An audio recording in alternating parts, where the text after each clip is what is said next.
day 5 of the 75 hard, and I just wanted to take a minute while I was out for a walk doing my 45 minutes outside, my 45-minute workout outside. And although the sun is setting, it's a little bit of catching the last of the light.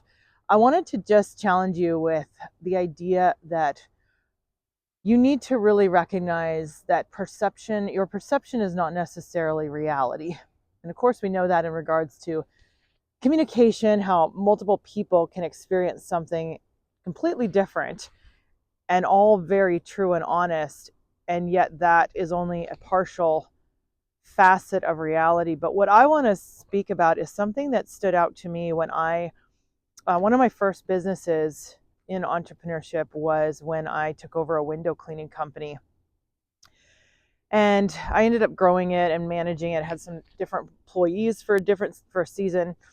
But I did my share of cleaning windows. And one of the things that, one of the kind of the ahas that I had at some point was that there, in a sense, are 3 dimensions of my reality.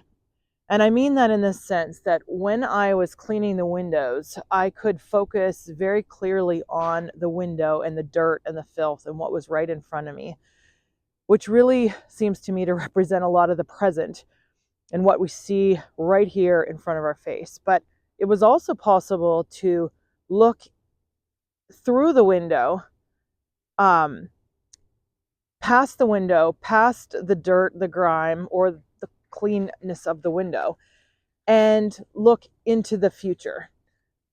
And you could also look into the window and see your reflection and see everything behind you.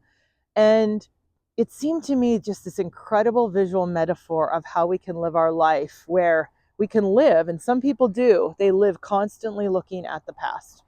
And there's others that are very constantly focused on the here and now and nothing more. They don't see the past, they don't see the present. There's no kind of interdimension to their life.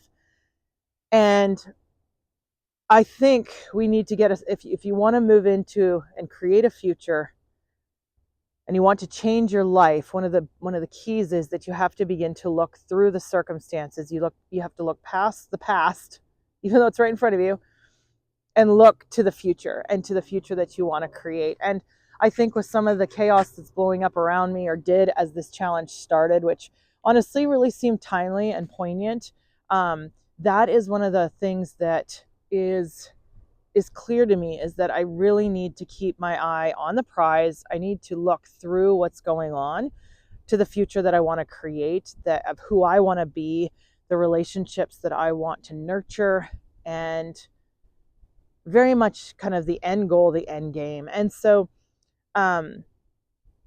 there are opportunities to do that. And I think when we are in the middle of doing something hard,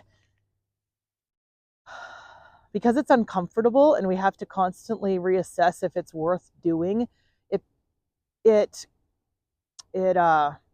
forces a lot of introspection, or forces us to pause and really consider what are we looking at, and why are we doing this, and the why being what is the things in the past that we want to change or would do different, what is the here and now, and what is the future.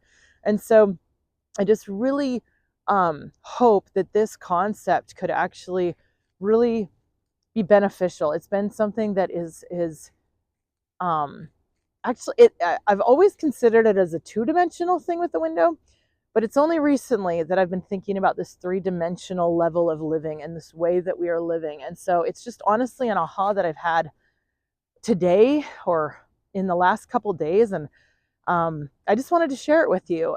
And I hope that it will give you a different way to look at the difficulty of this experience and what you can get out of it, but using it to become the person that you want to be.